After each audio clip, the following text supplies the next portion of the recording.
Bismillahirrahmanirrahim. Assalamualaikum warahmatullahi wabarakatuh.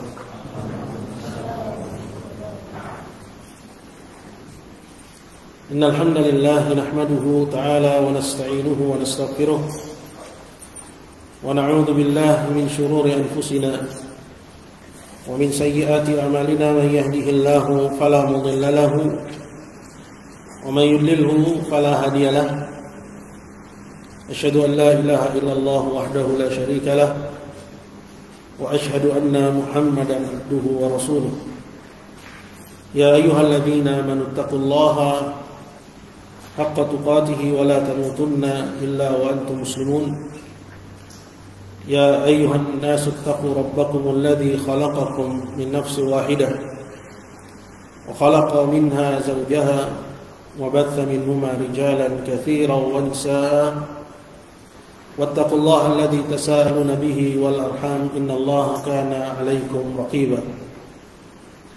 يا أيها الذين آمنوا اتقوا الله وقولوا قولا سديدا يصلح لكم أعمالكم ويغفر لكم ذنوبكم ومن يطع الله ورسوله فقد فاز فوزا عظيما.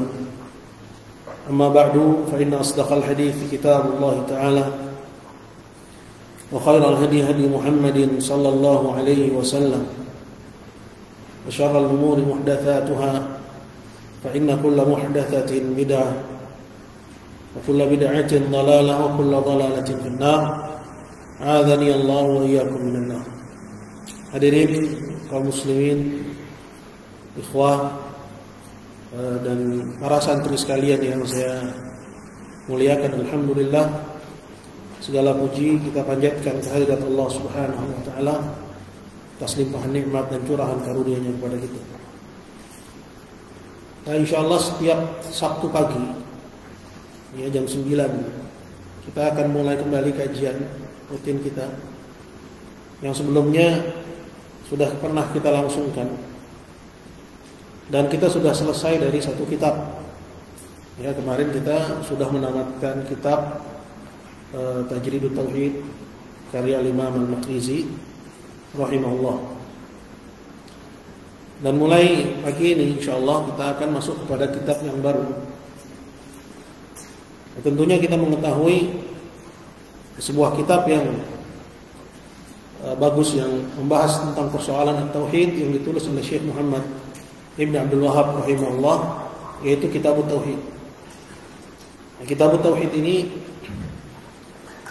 pertama dia banyak diterjemahkan, sudah banyak diterbitkan oleh banyak penerbit. Alhamdulillah mudah untuk mendapatkannya, terjemahan dan juga kitab aslinya. Dia berisikan tentang kitab ya seperti namanya, persoalan-persoalan seputar tauhid. Ya, tentang kewajiban menauhidkan Allah, kemudian keutamaan menauhidkan Allah Subhanahu wa taala. Dan apa yang dimaksud dengan menauhidkan Allah Jalla wa Ala. Kemudian ya, persoalan kenapa kita harus takut dari kesyirikan. Kemudian persoalan-persoalan lainnya yang merusak tauhid. Apa saja perkara-perkara yang masuk dalam kategori apakah itu membatalkan tauhid atau mengurangi kesempurnaannya. Kira-kira itu konten dari kitab tauhid ya secara global. Dan secara rincinya kita akan dapatkan banyak sekali manfaat. Ya, kita akan dapatkan banyak sekali manfaat. Nah, kitab tauhid ini seperti tadi telah disebutkan, penulisnya adalah Al-Imam Al-Mujaddid Syekh Muhammad bin Abdul Wahhab rahimahullah taala. Itu seorang alim, seorang pembaharu ya pada abad ke-12 Hijriah. Nah, kita pegang dalam kajian kita di pagi hari ini, kita akan membahas ta'liq atau hasyiyah berupa catatan kaki dari ya cucunya Syekh Muhammad bin Abdul Wahhab ya yang bernama Syekh Abdurrahman bin Hasan. Jadi Syekh bin Abdurrahman bin Hasan ini ya beliau adalah cucu dari Syekh Muhammad bin Abdul Wahhab. Beliau membuat hasyiyah, ya, membuat catatan pinggir terhadap tulisan dari kakeknya. Itu Syekh Muhammad bin Abdul Wahab, dan Hasyiah ini populer di kalangan para penuntut ilmu, cuman belum begitu populer di negeri ini. Oleh karena itu, mengingat bahwa pelajaran kitab tauhid banyak sekali sudah, maka kita membaca ya hasyiah. Kita akan tambahkan dari kitab tauhid tersebut hasyiah. Jadi yang kita baca di sini adalah catatan pinggir Syekh Abdurrahman bin Hasan rahimahullah taala. Kitabnya dikenal dengan sebutan Qurratu Uyunil Muwahhidin. Ya, Qurratu Uyunil Muwahhidin, Qurratul Ain, yaitu penyejuk mata. Ya. Penyejuk matanya para ahli tauhid. Ya, penyejuk matanya para ahli tauhid. Dan Syekh Abdurrahman bin Hasan sendiri juga memiliki kitab yang cukup populer dan juga sudah diterjemahkan. Ya.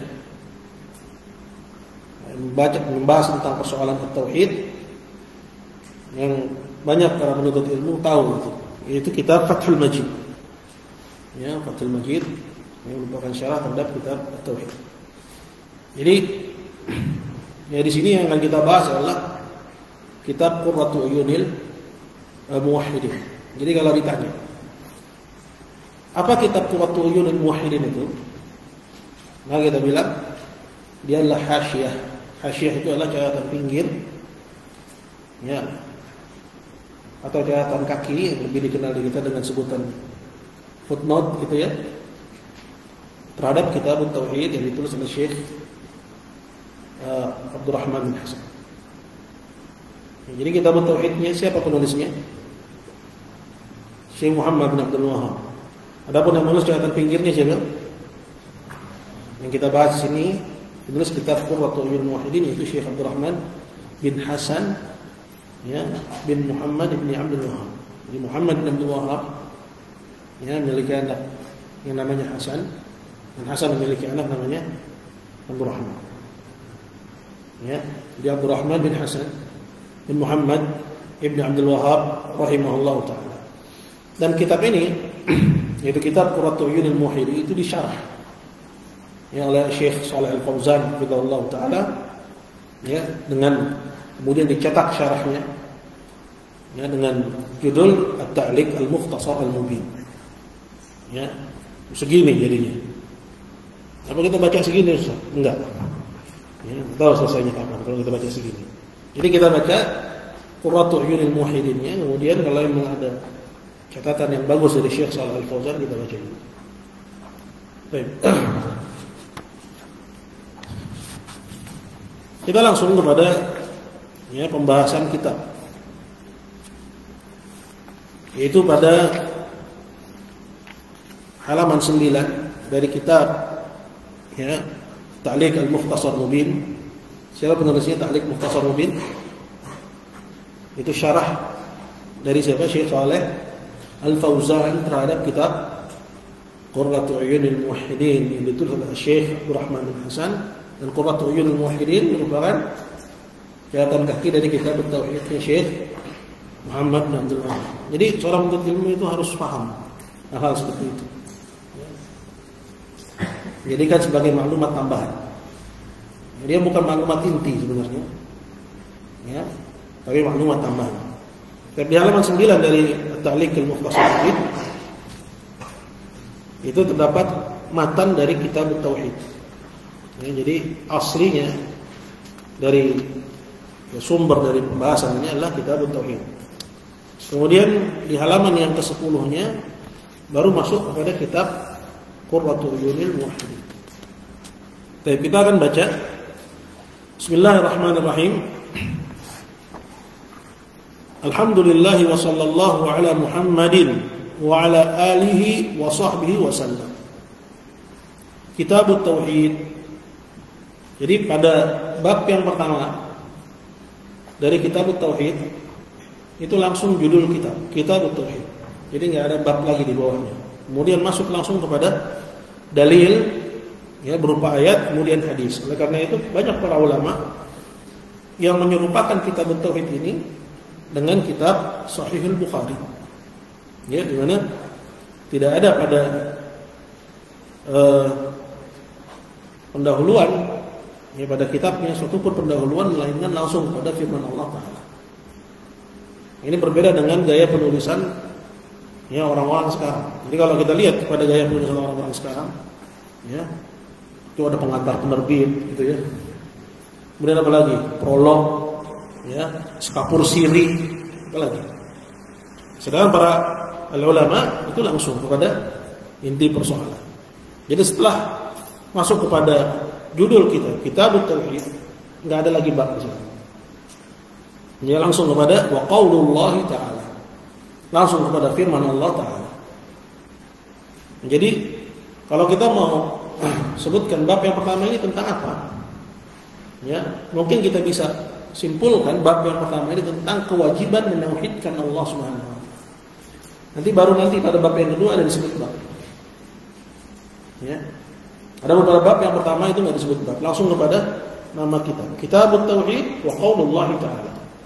Kitab tauhid dan firman Allah Ta'ala. Tapi dari kontennya, dari isinya kita bisa simpulkan dia berbicara tentang apa?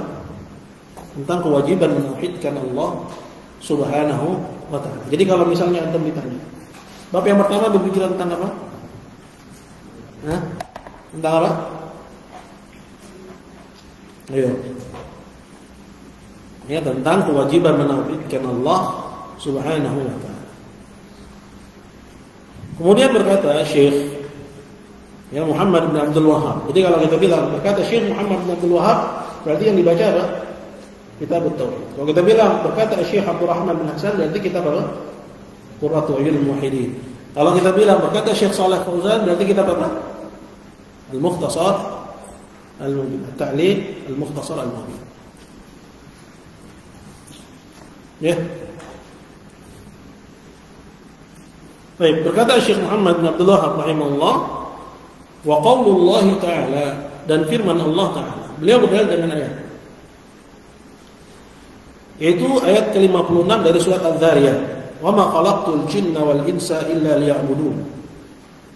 Dan tidaklah aku ciptakan jin dan manusia melainkan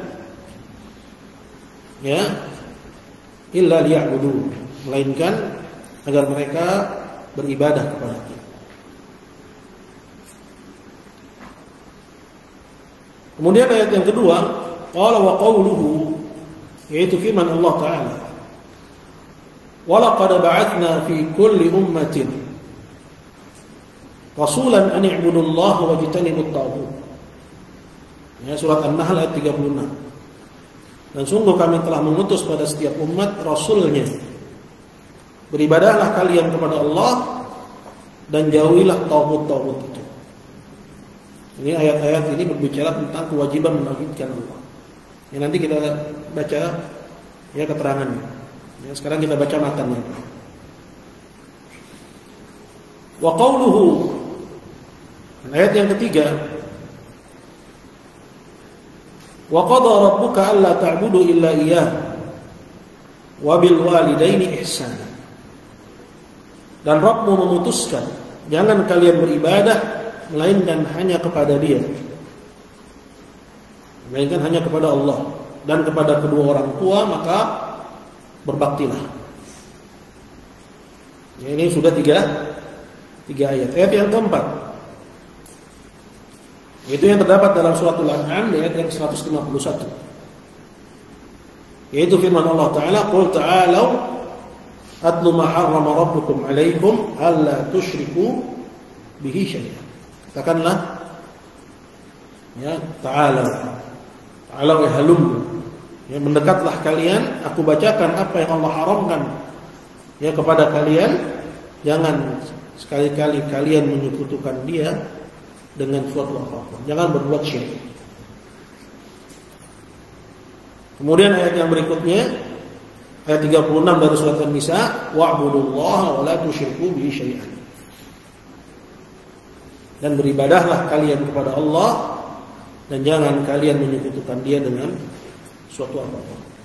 Ini sebagian aja sebenarnya. Ini dari ayat-ayat Al-Qur'an yang banyak sekali. Ya, yang terdapat ya perintah untuk menauhidkan Allah dan larangan dari menyekutukan Allah Subhanahu wa ta'ala. Ya. Jadi disebutkan di sini hanya sebagian. Ya. Adapun sebenarnya ada banyak sekali, banyak dalam Al-Quran, begitu juga dalam hadis. Nanti hadis-hadis kita juga akan sebutkan. Dan kita akan masuk kepada keterangan dari Syekh Abdul Rahman bin Hasan. Kata beliau, qala kitab at-tauhid. Qauluhu fi kitab at-tauhid, bismillahirrahmanirrahim. Jadi sekarang akan dibahas tentang basmalah. Di mana Syekh Muhammad bin Abdul Wahhab rahimahullah taala memulai kitabnya dengan basmalah. Al-kalamu 'ala al-basmalati bayyinun madhkurun fi syarh. Pembicaraan tentang basmalah. Basmalah itu apa? Ucapan bismillahirrahmanirrahim. Kalau hamdalah? Kalau hauqalah? La haula wala quwwata illa billah. Ya. Madhkurun fi syarh. Pembicaraan tentang basmalah ini sudah disebutkan dalam syarh. Ini maksud dengan syarah oleh Syekh Abdul Rahman bin Hasan ini adalah kitab Taisir Azizil Hamid. Kitab apa lagi itu Ustaz? Ya, jadi Syekh Abdul Rahman itu punya saudara namanya Syekh Sulaiman bin Abdullah. Ya. Syekh Sulaiman bin Abdullah bin Muhammad bin Abdul Wahhab. Ya. Syekh Sulaiman ini beliau orang yang pertama kali mensyarah kitab kakeknya. Kitab Tauhid. Yang dikenal dengan sebutan Taisir Azizil Hamid. Kitab Taisir Azizil Hamid. Nah, dalam kitab Taisir Azizil Hamid ini kata Syekh Abdul Rahman itu sudah dikupas persoalan tentang basmalah. Jadi beliau tidak menyebutkan lagi di sini. Karena sifat dari kitab Syekh Abdul Rahman itu cuma apa? Cuma catatan pinjam. Qala wal bada'atu biha sunnah. Dan memulai sesuatu dengan basmalah, memulai segala sesuatu dengan basmalah, apapun itu, memulainya hukumnya adalah sunnah. Artinya sesuatu yang dianjurkan. Mau makan, baca Bismillah. Dan semua urusan, memulainya dengan basmalah hukumnya adalah sunnah. Qala kama fa'ala al-Bukhari wa ghairuhu min al-ulama, sebagaimana hal itu juga ditempuh oleh Bukhari dan selain al-Bukhari dari para ulama yang lainnya. Maksudnya apa? Wal Bukhari ketika membuat kitab sahih itu memulainya dengan basmalah. Begitu juga para ulama lainnya selain Bukhari dalam penulisan sebelum masuk kepada maksud dari penulisan itu dibuka dengan apa? Basmalah. Maka begitu juga dalam setiap penulisan itu hendaknya dimulai dengan basmalah dan juga dalam setiap urusan.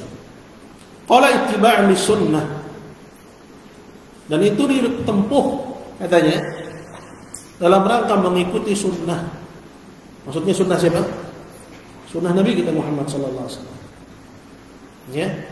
Nabi ketika menulis surat yang dikirim kepada pembesar-pembesar, baik pembesar Arab, pembesar Rom, itu mulainya dengan basmalah.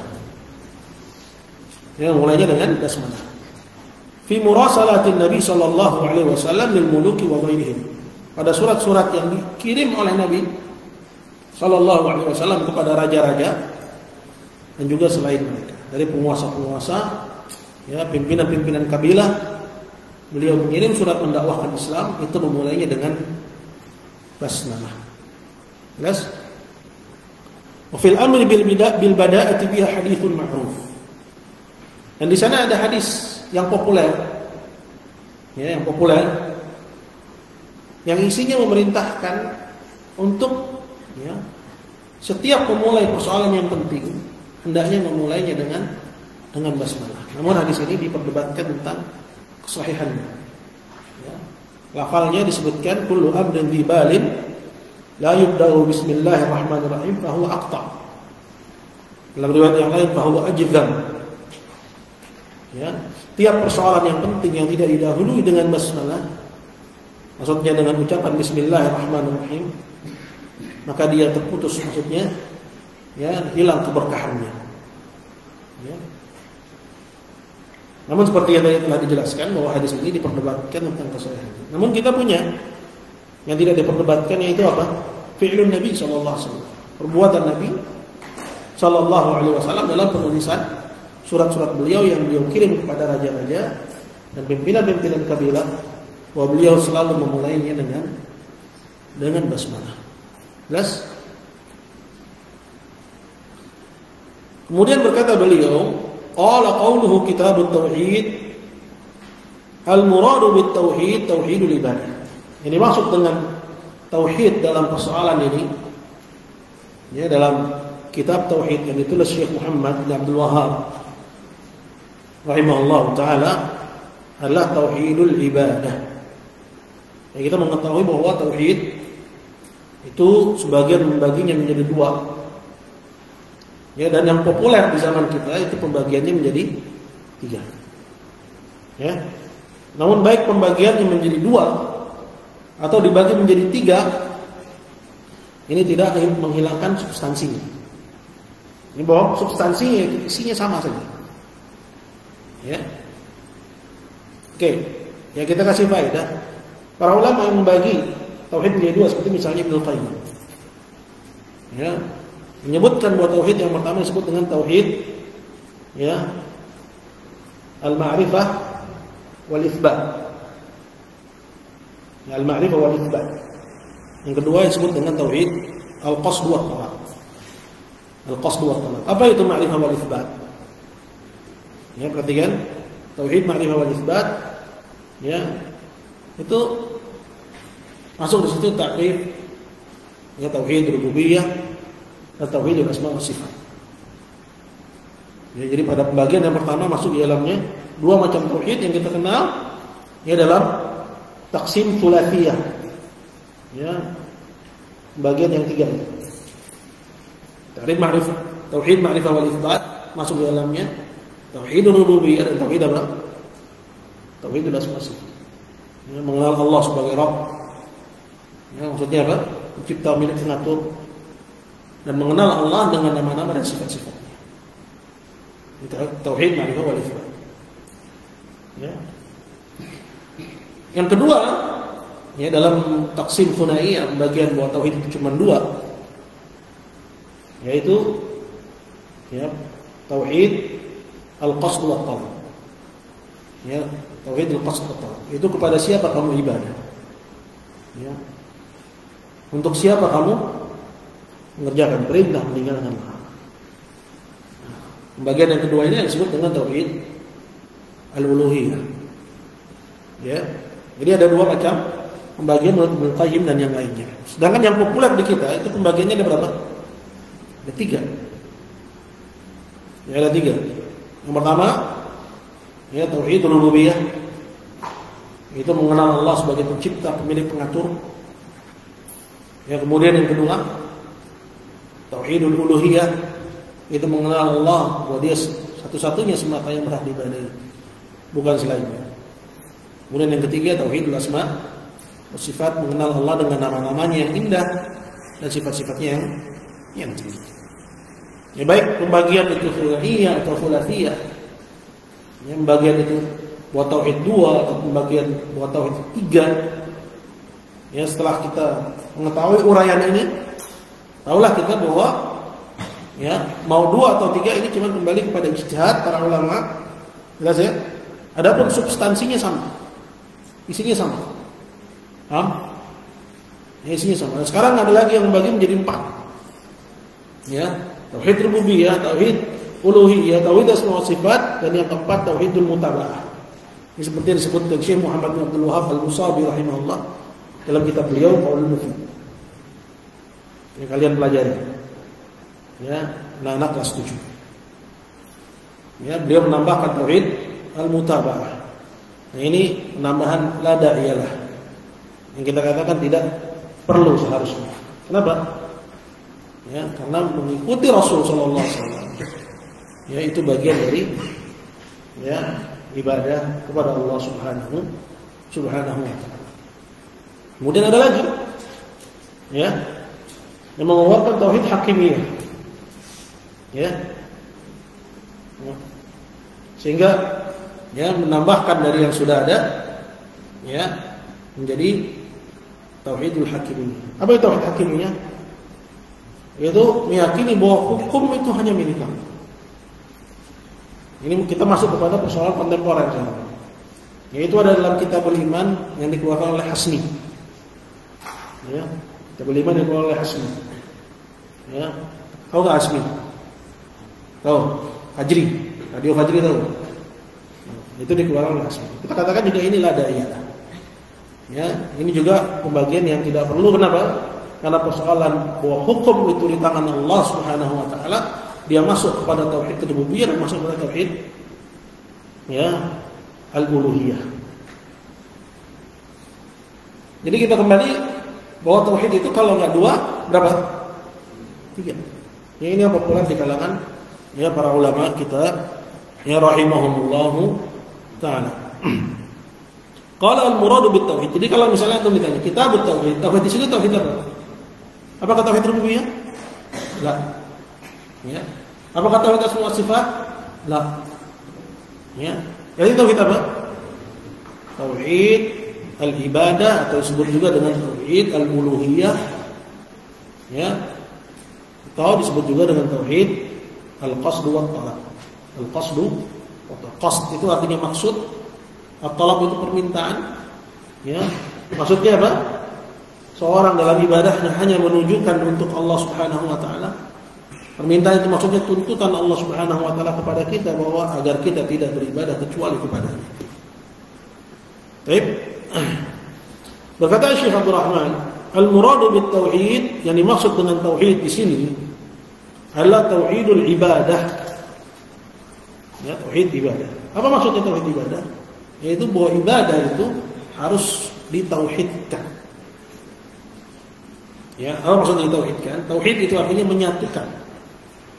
Ya, artinya kita tidak memberikan ibadah kita itu melainkan kepada satu yang menjadi tujuan, ya, dari hidup mati kita, yaitu siapa?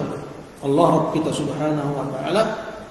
Ya, yang sering kita baca dalam doa istiftah, ya, inna salati wa nusuki wa mahyaya wa mamati lillahi rabbil alamin. Sungguhnya salatku dan penyembelihanku, hidup dan matiku hanya untuk Allah, Rabb semesta alam. Kemudian berkata Syekh Abdul Rahman, wa kullu rasulin, dan setiap rasul, ya, dan rasul adalah, ya, orang yang Allah Azza wa Jalla utus, ya, ke tengah umat, ya, membawa, ya, syariat sendiri, membawa syariat sendiri. Ya, adapun nabi, ya, yaitu orang yang diwahyukan kepadanya perintah untuk, ya, mendakwahkan umatnya kepada syariat Rasul sebelumnya. Itu definisi yang benar tentang perbedaan antara nabi dan rasul. Ya, karena yang beredar di masyarakat itu perbedaan antara nabi dan rasul keliru. Ya. Begitu juga ada di kurikulum sekolah bahwa Rasul yang adalah orang yang diwahyukan kepadanya wahyu dan diperintahkan untuk menyampaikannya. Sedangkan kalau tidak diperintahkan untuk menyampaikannya maka dia nabi. Ini gharib, ini tentu asing. Ya, jangankan dia nabi, kita aja yang bukan nabi disuruh untuk menyampaikan. Kok ini ada seorang nabi diwahyukan kepadanya wahyu terus nggak diperintah untuk menyampaikan? Ya, ini dijelaskan oleh Syekh Shinqiti rahimahullah taala. Bahwa yang benar tentang definisi dan perbedaan antara nabi dan rasul, dua-duanya sama-sama, ya, diwahyukan oleh Allah wahyu. Cuman rasul itu membawa syariat sendiri, sedangkan nabi mengajak kepada syariat rasul sebelumnya. Seperti para nabi-nabi dari Bani Israel yang mengajak kepada syariatnya Musa alaihissalam, yang mengajak kepada syariatnya Musa alaihissalam. Tapi itu perbedaan antara nabi dan rasul. Nah, kata Syekh Abdul Rahman, wa kullu rasulin, dan setiap rasul yaftatihu da'watahu liqaumihi bihadat tauhid, memulai dakwah mereka kepada kaumnya, ya, dengan tauhid ini, ya, dengan mengajak mereka untuk beribadah kepada Allah. Ya, artinya bukan memperkenalkan mereka Tuhan kamu itu Allah, atau mengajak bahwa Tuhan itu satu, pencipta itu satu, enggak. Ya, bukan. Karena itu bukan tauhid yang didakwahkan para nabi dan rasul. Kenapa? Karena itu kalau kata bahasa kita, ya, persoalan mengenal Allah pencipta, pemilik, pengatur. Ya, pengetahuan tentang itu bawaan lahir. Ya, amrun fitri, perkara yang sudah ada pada fitrah manusia, mengetahui bahwa Allah lah satu-satunya pencipta, pemilik, dan pengatur. Jadi ketika para rasul datang kepada umat yang dihadapi oleh rasul itu sudah tahu, ya, sudah punya ketuhanan yang Maha Esa versi. Ya. Jadi kalau ketuhanan yang Maha Esa yang dimaksud adalah rububiyah, itu belum masuk Islam. Belum masuk Islam. Ya. Jadi ketika para rasul itu diutus ke tengah umat, ya, umatnya itu sudah punya keyakinan Allah itu satu. Ya, Allah itu pencipta satu-satunya, pemilik satu-satunya, pengatur satu-satunya. Ya, cuman mereka belum punya apa? Ya, mereka belum punya bahwa Allah satu-satunya yang diibadahi. Mereka udah punya rububiyah, belum punya uluhiyah. Ya, oleh karena itu mereka diajak kepada tauhid dari jenis ini. Tauhid dari jenis apa? Tauhid ibadah, bukan tauhid rububiyah. Ya, bukan tauhid ar-rububiyah. Wa kullu rasulin yaftatihu da'watahu liqaumihi bihadha tauhid. Setiap rasul memulai dakwahnya kepada kaumnya membawa tauhid ini. Membawa tauhid, ya, ibadah ini. Ani ibudullaha ma lakum min ilahin ghairuh. Semua rasul menyuruh kaumnya mengatakan, beribadahlah kalian kepada Allah, tidak ada bagi kalian sesembahan selain Dia. Bisa dipahami poin ini ya? Bahwa nggak ada satupun rasul yang diutus oleh Allah memperkenalkan Tuhanmu itu satu loh. Kenapa? Karena persoalan mengetahui bahwa Tuhan itu satu, itu amrun fitri kalau bahasanya kita, ya, itu bawaan lahir. Semua orang yang lahir ke dunia, apabila fitrahnya itu tidak dirusak, ya, nggak dirusak dengan tontonan Doraemon, nggak dirusak dengan tontonan Shinchan, nggak dirusak dengan rusak itu, ya, komik-komik, ya, kemudian, ya, bacaan-bacaan, video-video, tontonan-tontonan, itu mengajarkan, walaupun hiburan katanya, tapi mengandung konten-konten kekufuran, ya, mengandung konten kekufuran. Paham di sini? Mengandung konten kekufuran.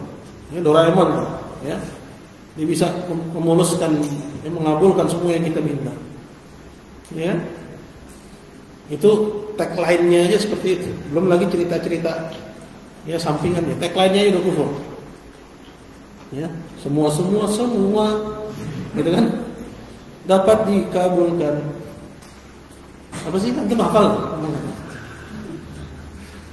Kabulkan dengan kantong ajaib. Ya, minta yang mustahil tak terkabul. Ya, apa anak-anak mimpi kalau dia punya Dora? Ya, kufur apa enggak kufur itu? Ada kufur. Ini kufuran kepada Allah Subhanahu wa taala. Ya. Belum lagi kalau yang memang kontennya sihir, seperti Harry Potter. Ya. Siapa yang udah pernah nonton Harry Potter di sini? Nggak ada yang ngaku. Ya. Jadi yang kita inginkan di sini anak-anak itu punya apa? Punya filter. Ya. Nah ini kan enggak. Malah sekarang pendidikan agama ingin dihapus. Ya. Ingin dihapus pendidikan agama. Ada saja, ya, kontennya masih kurang. Lah ini pun pengen dihapus. Allah alam lah, ya, katanya bukan dihapuskan. Strategi orang-orang PKI, ya. Karena memang mereka nggak mungkin langsung kepada to the point. Ya, to the point. Ya, merangi agama. Ya. Tapi dengan langkah demi selangkah. Ya, sehingga kaum muslimin tidak terkejut hingga melakukan perlawanan. Jadi akidah kita ini mustahdah. Ya. Mustahdah, itu jadi sasaran tembak. Ya. Kelak akan datang suatu masa di mana akidah ini mahal sekali, ya hadirin. Ya. Majelis seperti ini mahal sekali, ya hadirin. Ya. Kitab-kitab seperti ini mahal sekali, ya hadirin. Ya, maka kesempatan kita ini dalam kondisi di mana kita bisa duduk, belajar, maka manfaatkan dengan sebaik-baiknya. Ya. Dan sudah tercetus oleh mereka keinginan untuk melarang semua kitab-kitab Syekh Muhammad bin Abdul Wahhab rahimahullah ta'ala. Tercetus. Tapi kita kembali, jadi para rasul itu tidak diutus untuk mengenalkan kamu tuh punya Tuhan. Ya. Jadi kalau kita lihat berdasarkan ini, anggapan sebagian orang bahwa orang kafir itu yang nggak kenal Tuhan, benar apa salah? Yang membatasi bahwa orang kafir itu orang yang nggak kenal Tuhan. Berarti kalau kenal Tuhan belum kafir? Benar atau salah? Membatasi bahwa orang kafir itu hanya orang yang nggak kenal Tuhan. Jadi kalau kita lihat, biasanya diskusi-diskusi di forum-forum medsos, banyak orang-orang yang mengatakan mereka nggak kafir, maksudnya Yahudi, Kristen nggak kafir. Alasannya kenapa? Karena mereka kenal Tuhan.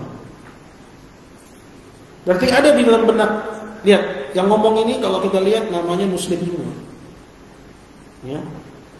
Mungkin antum dengan mudah juga akan dapati di zaman ini orang-orang yang nggak kenal Islam. Ya, kalau kita cemas orang-orang nggak kenal kejahatan PKI, kecemasan kita dengan anak-anak kaum muslim yang nggak kenal Islam itu harus lebih baik. Bahkan hilangnya Islam yang sahih itu bukan di zaman ini sekarang saja, di zaman-zaman sebelumnya sudah begitu. Karena gelombang semangat untuk mengenal Islam itu baru belakangan ini saja. Itu pun diperangi. Itu Khawarij, itu Takfiri, itu Wahabi. Sallallahu alaihi wasallam.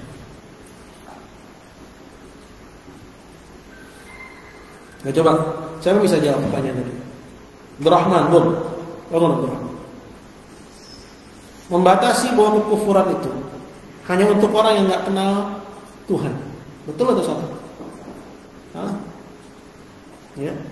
Bahwa tidak kenal Tuhan itu salah satu dari kekufuran, gitu. Bukan satu-satunya kekufuran. Itu yang harus kita. Paham nggak ini? Jelas jelas. Jadi saya ulangi tidak kenal Tuhan itu salah satu kekufuran, bukan satu-satunya kekufuran. Ya. Artinya orang yang kenal Tuhan bisa saja dia kufur dari sebab yang lain. Seperti misalnya orang Nasrani kenal Tuhan, maksudnya kenal Tuhan di sini punya Tuhan gitu ya. Punya Tuhan. Tetap dia kafir. Karena peribadatannya kepada Isa. Peribadatan mereka kepada santo-santo. Klaim mereka bahwa Isa ibnullah. Begitu juga orang Yahudi, begitu juga orang Hindu, Buddha, mereka hum kuffar, mereka adalah orang-orang kafir.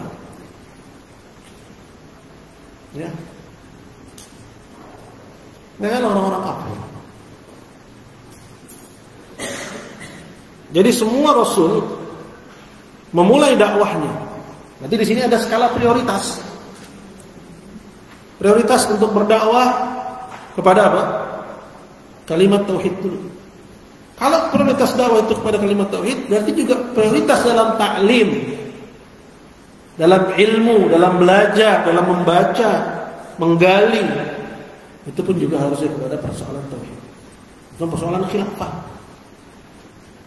Sekarang kan lagi rame nih. Kembali lagi mencuat persoalan khilafah. Seolah khilafah itu adalah perkara yang lebih tinggi dari tauhid. Ini kekeliruan. ya, atau persoalan ya hukum, bahwa hukum itu hanya milik Allah, kemudian dia giring semua jamaahnya, ya, dan semua isi kajiannya tentang mempersoalkan pemerintah. Ya, ini juga kekeliruan. Ini juga kekeliruan. Kenapa? Karena ya, masalah berhukum dengan hukum Allah itu sama seperti halnya ibadah lainnya. Sama seperti halnya ibadah lainnya. Seperti sholat wajib dimurnikan hanya untuk Allah, begitu juga hukum wajib dimurnikan hanya untuk Allah. Maka pondasinya adalah masalah tauhid, mengenal Allah sebagai satu-satunya yang berhak diibadahi.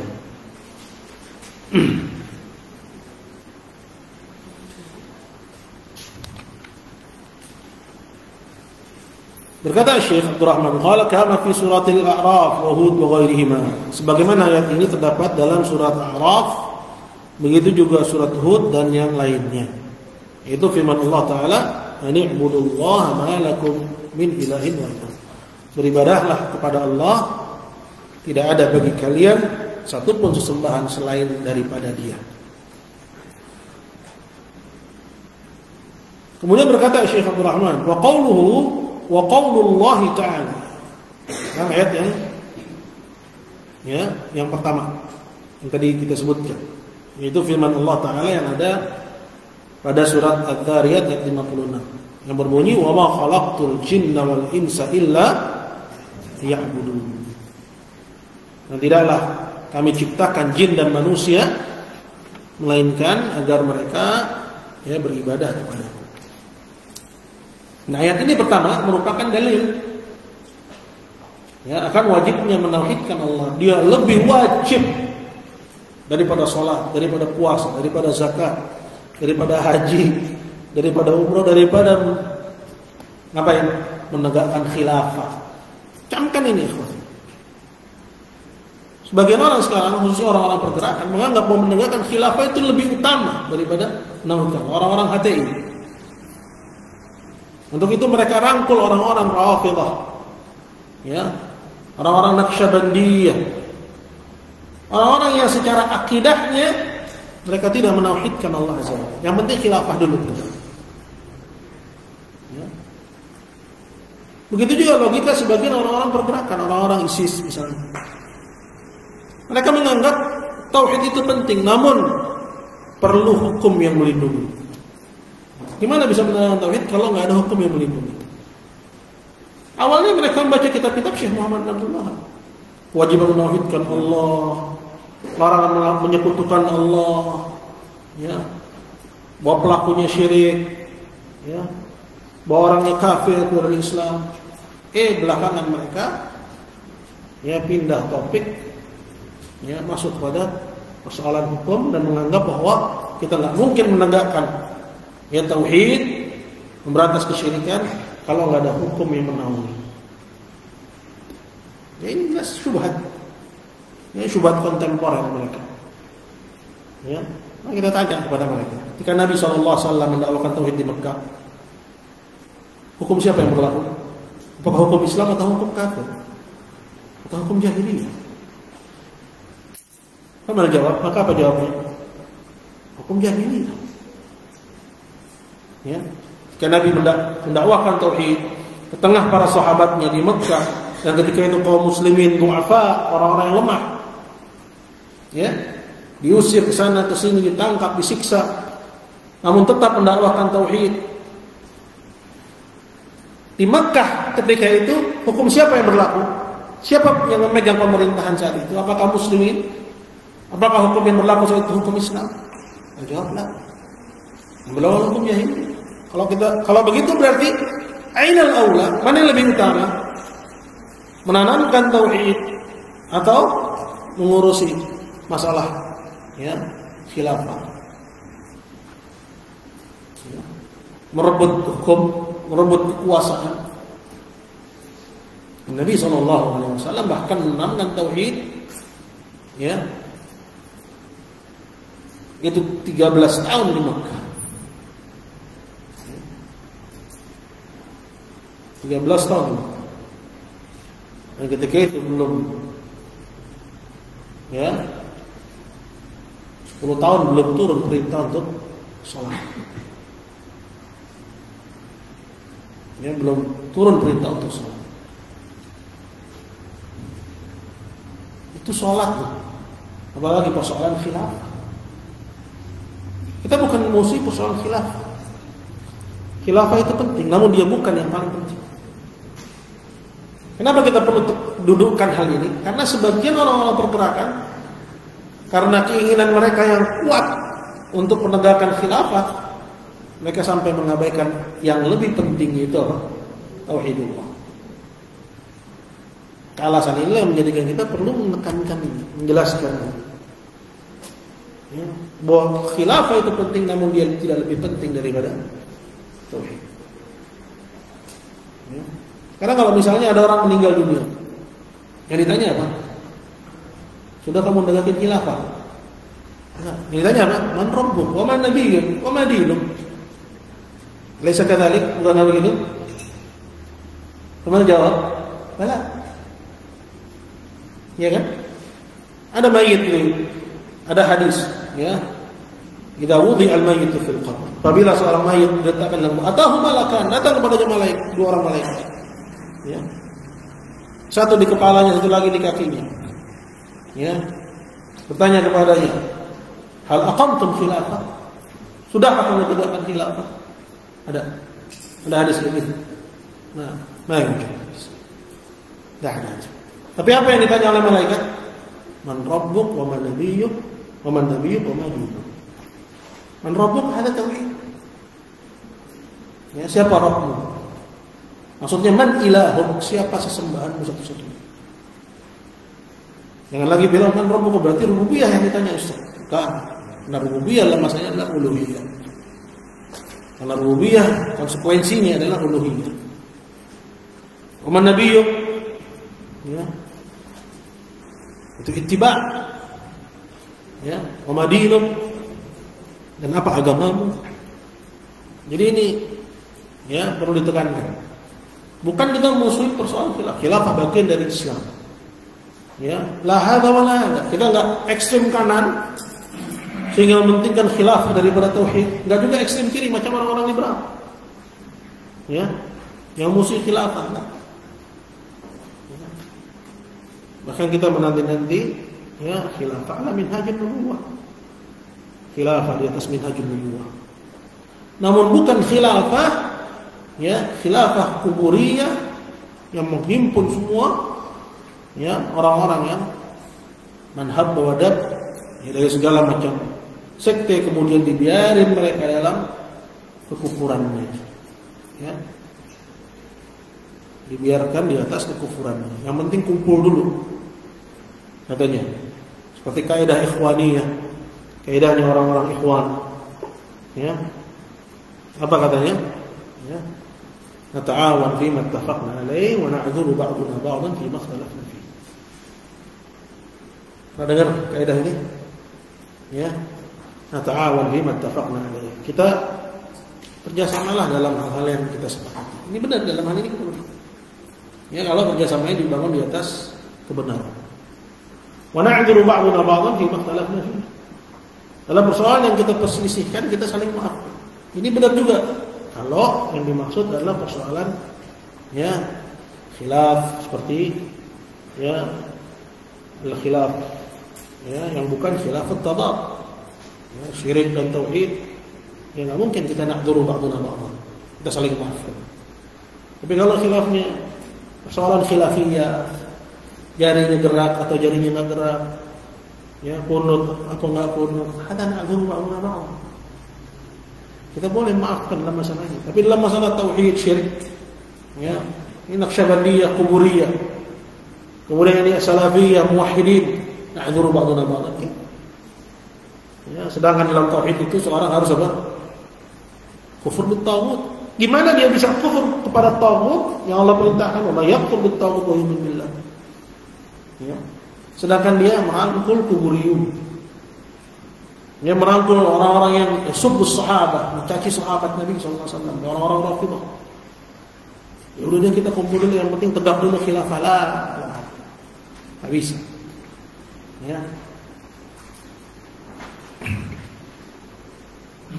Berkata Syekh Abdul Rahman, "Dallatil ayatu ala anna Allah Ta'ala khalaqal khalqa li hikmatin 'azimah." Ayat ini menunjukkan bahwasanya Allah Ta'ala menciptakan ciptaannya untuk suatu hikmah yang agung. Apa itu? Wa hiyal qiyamu bima wajaba 'alaihim min ibadatihi wahdah. Yaitu agar mereka menunaikan apa yang Allah wajibkan atas mereka, agar menunaikan kewajiban. Apa kewajiban itu? Min ibadatihi wahdah, beribadah kepada Allah saja. Ini kita dapati dalam firman-Nya, wa ma khalaqtul jinna wal insa illa liya'budun. Dan tidaklah kami ciptakan jin dan manusia melainkan agar mereka mengibadahiku saja. Qala bi tarki ibadati ma siwa, dan meninggalkan peribadatan kepada selain Allah. Ini dua hal, mengerjakan ibadah untuk Allah, meninggalkan ibadah kepada selain Allah, ini nggak bisa. Antum ambil satunya aja. Saya ibadah aja kepada Allah. Saya mau ibadah kepada Allah. Kalau dia ambil ini aja belum muslim. Belum muslim. Kenapa? Karena orang musyrik pun udah ibadah kepada Allah. Ini ingat-ingat. Ya. Orang musyrik pun yang diperangi Nabi SAW, mereka sudah ibadah kepada Allah, sudah mencintai Allah, sudah berkorban untuk Allah. Namun mereka tetap musyrik. Kenapa? Karena di samping itu mereka masih beribadah kepada selain Allah. Jadi nggak bisa tercapai tauhid sampai apa? Sampai di samping kita ibadah kepada Allah, kita meninggalkan ibadah kepada selain Allah. Ya. Begitu juga nggak bisa yang keduanya. Saya nggak ibadah kepada selain Allah. Ya. Namun dia nggak mau mengerjakan ibadah kepada Allah. Ya. Nggak mau. Yang penting gue nggak syirik. Yang penting gue nggak ngerjain kesyirikan. Tapi dia nggak mau mengerjakan ibadah-ibadah kepada Allah. Yang diperintahkan dia tinggalkan, yang diperintahkan dia tinggalkan, yang dilarang dia langgar. Ya. Terus dinasihatin dia jawab, yang penting gua nggak syirik. Ya. Kalau yang pertama dia jadi kuburi, yang kedua dia jadi murji. Kalau dia beribadah kepada Allah, ibadah juga kepada selain Allah, ada musyrik. Ya. Kalau dia beribadah, tidak beribadah kepada selain Allah, nggak ibadah kepada kuburan, nggak ibadah kepada jin, dia nggak melakukan kesyirikan, tapi dia nggak mau ibadah kepada Allah, ya, maka dia murji atau dia menjadi ateis. Karena irja itu muaranya adalah apa? Kufur, zandaqah. Ya. Muaranya adalah zandaqah. Jadi zindik. Fafa'ala al-awwal wa huwa khalquhum liyaf'aluhum ats-tsani. Maka Allah melakukan yang pertama. Apa yang pertama? Penciptaan mereka. Wa ma khalaqtul jinna wal insa. Berarti Allah menciptakan jin dan manusia. Fafa'ala al-awwal. Allah melakukan yang pertama, yaitu apa? Menciptakan jin dan manusia. Liyaf'aluhum ats-tsani. Agar jin dan manusia itu mengerjakan yang kedua. Illa liya'budun. Melainkan agar mereka mengibadahiku. Agar manusia dan jin itu mengerjakan yang kedua. Apa itu? Wahil ibadah, yaitu ibadah. Tapi apakah semuanya dari jin dan manusia yang Allah ciptakan mengerjakannya? Tidak. Ada yang mengerjakannya, mereka lah yang menunaikan. Yang maksud dari dia diciptakan, dan ada yang meninggalkannya. Mereka adalah orang yang mengabaikan tujuan dia diciptakan. Qala Syekhul Islam, berkata Syekhul Islam, maksudnya Ibnu Taimiyah, menjelaskan tentang makna ibadah. Qala wal ibadatu ismun jami'un likulli ma yuhibbuhu Allah wa yardahu min al-aqwal wal a'mal al-batinah wa dhahirah. Ibadah itu, ya, karena setelah kita tahu bahwa kita wajib mengibadahi Allah semata. Ya. Bahkan ibadah kepada Allah semata itulah tujuan diciptakannya kita. Bahkan bukan hanya kita, namun jin juga. Kalau ada jin di sini, ya, biar jadi dakwah kepada mereka, boleh mereka ya beribadah kecuali kepada Allah Subhanahu wa taala. Ada enggak jin di sini? Ada. Kita enggak lihat. Innahu yarakum huwa wa qabiluhu min haitsu la tarawna. Mereka lihat kita enggak lihat mereka. Ya.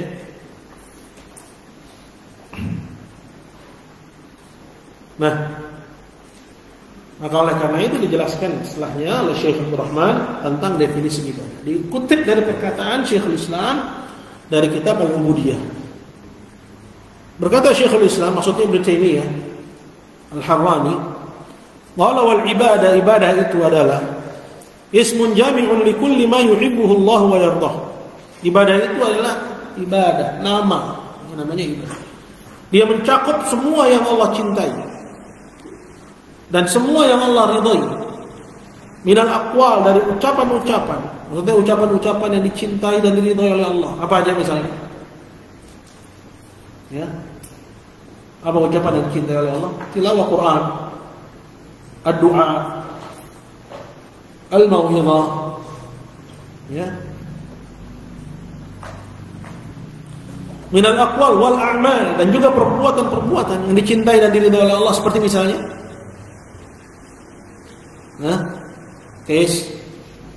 misalnya apa perbuatan yang dicintai diridhai oleh Allah? Salat, apalagi? Puasa, apalagi? Zakat, haji, ya, sedekah, aja. Ya. Al-batinah wa dhahirah, baik yang tersembunyi. Yang tersembunyi itu amalan hati. Ya, ucapan hati. Apa ucapan hati? Kalau tilawah Quran ucapan lisan, ada ucapan hati. Apa ucapan hati? Ya, keimanan kepada Allah. Ya. Membenarkan apa yang Allah ya firmankan, nabinya sabdakan. Al-zahirah yang tampak seperti yang tadi disebutkan. Ya, dari ucapan yang tampak, perbuatan yang tampak. Dan ada juga yang tersembunyi, ucapan yang tersembunyi, perbuatan yang tersembunyi, pergerakan hati. Ya. Cinta dan benci, cinta yang Allah cintai, benci yang Allah Azza wa Jalla benci. Ya. Ini ya cakupan ibadah. Ini cakupan ibadah.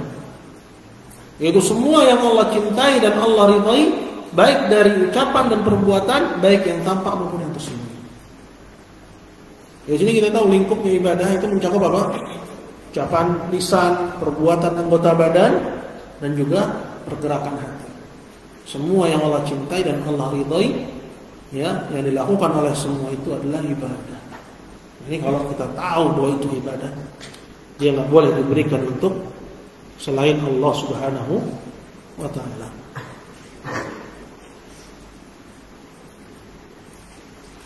Wa qala aidan rahimahullah, dan dalam definisi yang lainnya berkata Syekhul Islam rahimahullah, wal ibadatu ismun, ibadah itu adalah nama, yajma'u kamalal hubbi lillahi wa nihayatahu, ialah sebuah nama yang menghimpun kecintaan yang sempurna kepada Allah. Orang yang cinta kepada Allah, dia akan berbuat sesuai yang Allah Azza wa Jalla perintah.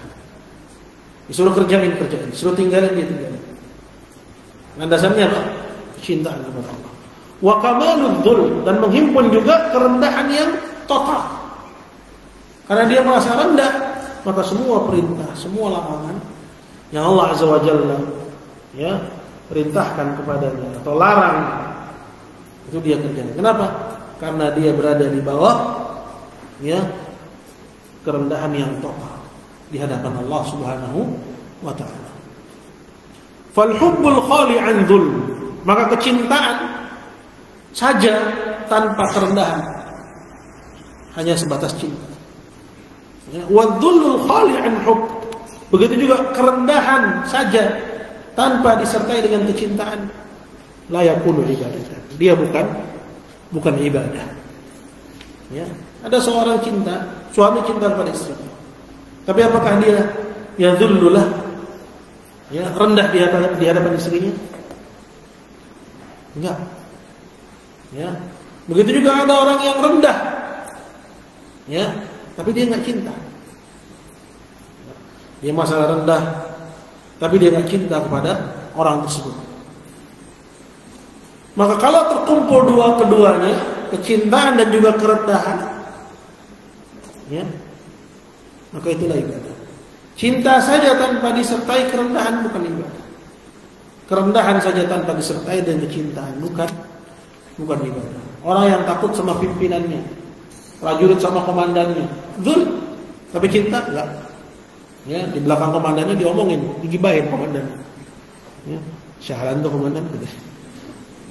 Gitu kan? Digibahin komandannya. Apaan tuh katanya? Si botak, misalnya komandannya botak. Diomongin. Ya, tapi dia takut, rendah dia. Ya. Tapi kalau terkumpul padanya kecintaan dan kerendahan, baru itu ibadah. Nah, kalau diberikan kepada selain Allah, berarti dia beribadah kepada selain Allah. Ya. Suami sama istri, istri sama suami, ya, suami, bapak sama anak, anak sama bapak. Nggak boleh. Terkumpul itu kerendahan dan kecintaan dalam bentuk yang terlarang. Qala wa innamal ibadatu ma yajma'u kamalal amrayn. Ibadah itu yang menghimpun dua-duanya. Ya, adanya kecintaan yang disertai dengan kerendahan.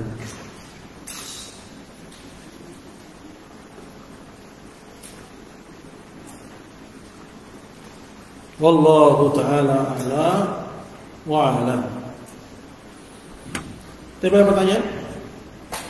Sini kita lihat ada beberapa pertanyaan. Banyak para ulama yang menyamakan kitab tauhid dengan Sahih Bukhari, betul itu Pak Ustaz? Nah, saya mendapatkan faedah yang saat belajar kita. Ini diantaranya Syekh, seingat saya Syekh Saleh Al-Syekh juga menyebutkan, ya, maksudnya kemiripan di sini dalam hal, ya, metodenya, dalam hal metodenya di mana Syekh Muhammad bin Abdul Wahab meniru metodenya, ya, penulisan Sahih Bukhari, ya, yaitu dengan menyebutkan bab kemudian ayat tanpa, ya, menyisipkan di antara keduanya ucapan dari dirinya sendiri. Jadi yang dimaksud kemiripan di sini adalah kemiripan pada metode penulisannya, gitu.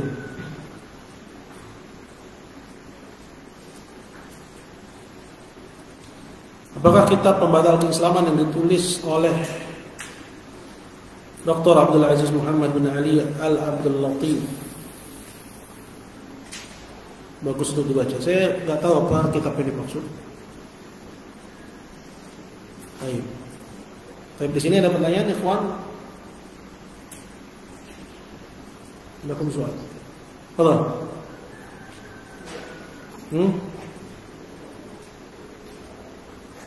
Indah.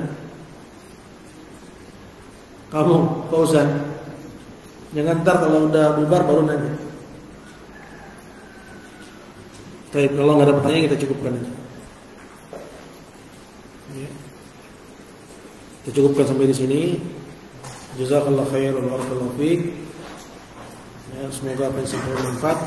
Ini kalau anak-anak pengen pegang buku, bisa, ya, buku Kitab Tauhidnya saja. Karena Qurratul Uyunul Muwahhidinnya belum ada terjemahan. Setahu saya belum ada terjemahan. Ya, terjemahan Kitab Tauhid.